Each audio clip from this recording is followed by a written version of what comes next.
e un istinto da costruire.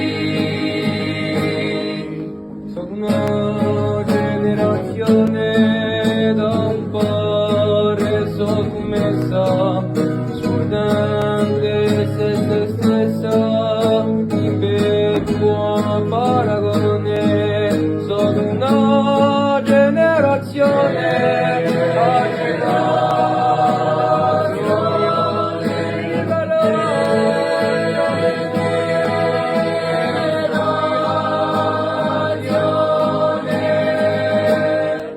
ma un voglio essere così, non è per me.